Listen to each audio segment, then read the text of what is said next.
Hey guys, so another I feel is an important update. I did go ahead, bite the bullet, get a bigger size of the Arc'Teryx Vertex Alpine right here. I made a video last week, have not released that video because it's just, I'm coming off a really steep mountain and I don't want to give people the wrong impression. I'm just kind of, on that mountain high where I'm just really ranting and raving over this shoe in such a positive way. And I don't want to give the wrong impression, ooh, hiker chick just got wrong size shoe and everything's all hunky-dory, because it sure as shit is not all hunky-dory. That's what the bigger size did to me. And right there you can see in the background, last week I did, oh crap, I'm trying to think. Day 1 was 7 hours plus, day 2, 10.5, and day 3, I want to say 7 to 8 hours. So a modest amount of hiking without the tough toe. And so that, very easy to solve. You can see on the right shoe, I super glued, or not super glued, the cobbler's glue, some padding right there. And even though the wound was still there, it's almost healed. No issues this week. So my point being, and I'm going to cover that in this video, clearly this was not a case of hiker chick got wrong size shoe and everything's hunky-dory. I think that's really important to emphasize. So kind of going over the remaining issues. Number one, the shoelace bite, I think I downplayed it in some of the other videos, and I do think, I mean, I know this, one of my doctors was actually discussing this with me, how if you're experiencing pain, and not just shoes, this is my regenerative medicine doctor, in multiple places of the body, sometimes, not always, but sometimes the pain channels can actually shut off. So I'm only guessing that the reason why my first outing in the smaller size, I didn't really notice the shoelace bite, is that I was having much worse pain in other areas of the foot because right out the gate, I had to modify this shoe. I'm looking for, here we go. Last week I showed this in the first video where I tried to put it in the heel, styrofoam. This did a pretty decent job. I've tried the Dr. Scholl's padding, even some flannel old PJs where I cut up and rolled underneath, and I have not been able to solve that shoelace bite in full. I do have a lot more different types of pads, everything from the Dr. Scholl's to similar pads to the 3M to even silicone gel pads. So I am going to play around with that to see if I can eliminate that. So that's number one. Number two, I mean, given what I experienced with the heel on the first pair, I already showed that in the first video where it just ate holes in my heel. I wasn't going to dick around with these. I just put the 3M pad in here. Now that's out of view. I did put a Dr. Scholl's pad on the top of that. The extra padding in the case of this shoe, as opposed to this one, was not needed in terms of preventing rubs or increasing comfort. This shoe, I did go up a full size, too big in the length, so that extra padding miraculously did the trick. They're still a hair too big, but I actually have done some pretty respectable class 3 climbs.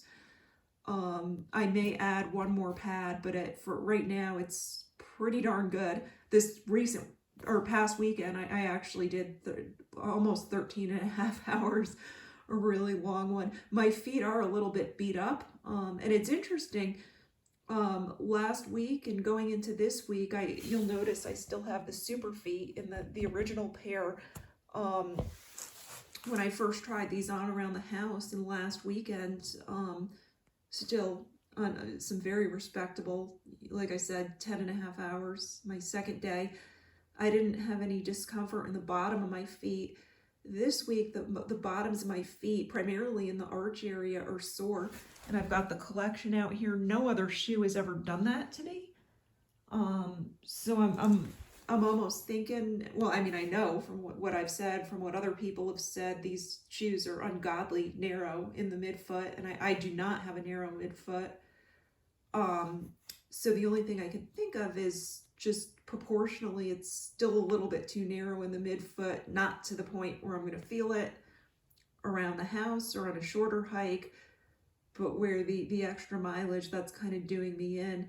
So no fear, no worries. I am going to purchase a full-length super feet. I don't want to use these. I ended up getting the high arch. One of the doctors I had recommended that. As I said in this video, it just hikes my feet up, and so then I have to really tighten, cram the shoelaces. But what a headache. I mean, it's pretty obvious we come in all shapes and sizes. A shoe should not be designed, I mean, I don't even know how to say it, with such narrow margins that where your foot just has to be the perfect shape or you're going to have issues. And even just for instance, I don't know if it was the tuft toe. Never had a problem with, you can see I do that on a lot of shoes. I was getting more pinching in the toe region this week. So this Dr. Scholl's pad is actually pretty long. It goes underneath there. And I'm just really thankful that solved it in full. I couldn't get away with that on this shoe. Just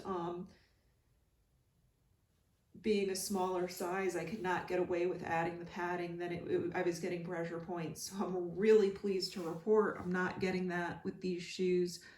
I could add the padding, but what's interesting is, back to my other point, once I jammed that pad underneath there, it was kind of creating some shoelace bite. So to solve that, I cut a longer strip of the Dr. Scholl's and solved that down low. So it's yeah, not an issue of hiker chick bought wrong size shoe and all is hunky-dory with the bigger size. Clearly there are a lot of design issues. Another thing, and this kind of ties into the shoelace bite, but really transcends the issue with the shoelace bite, for lack of a better way of saying it, this sock is one fucking pain in the ass. I mean, I would imagine Arc'Teryx could potentially keep the design of the sock, make it thicker. There's my Scarpa Mescalitos. And you can see these shoes are beat to shit. I got my life out of these. So I was actually playing around, and I may well try to glue, like put this underneath and glue this there. But Arc'Teryx, I mean, a simple plush design, and that'll solve the shoelace bite. Rest assured. You don't even have to go this thick. I mean, look at how thin. Never got shoelace bite. A Kuz Rock does it pretty thin. Salua's Pedrock, one of the most comfortable. Stay away from this shoe. This is a heartbreak shoe. Can't even wear it to walk because cactus and grass, dried blades of grass right there. I'm sorry to get off tangent, but I can't even call this shoe out in a polite manner. The money I spent on this, there's those little grooves, and it's like, I don't know what material it is. Literally blades of grass go through there. I did a separate video on that, haven't gone public. But in terms of the comfort, this is probably even more comfortable than the Scarpa Mescalito. And the tongue is just, you know, it's not a big thick ass tongue like this is another Scarpa shoe. It's actually relatively thin and just super comfort. So in this day and age, Arc'Teryx, there's no excuses there.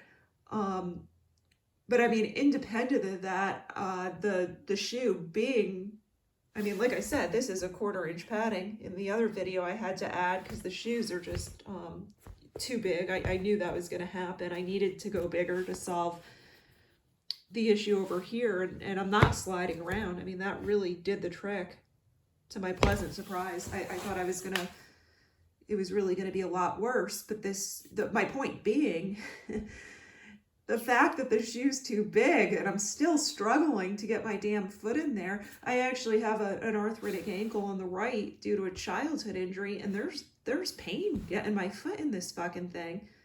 There should be no reason for that. And the shoe is big, huge, I guess, on me before adding that. So it's just unbelievable. And then in terms of the debris, I mean, you can see on the bottom there, I mean, keeping the debris out, the debris is going to get in. I'm sorry to say it. If you do the off-trail stuff that I do, the debris is going to get in, and even more of a headache if the debris ain't getting on the inside. It gets under there, and because the sock is so thin, that pokes, and that's a bitch to address. So next video, I'm going to cover why I put up with this.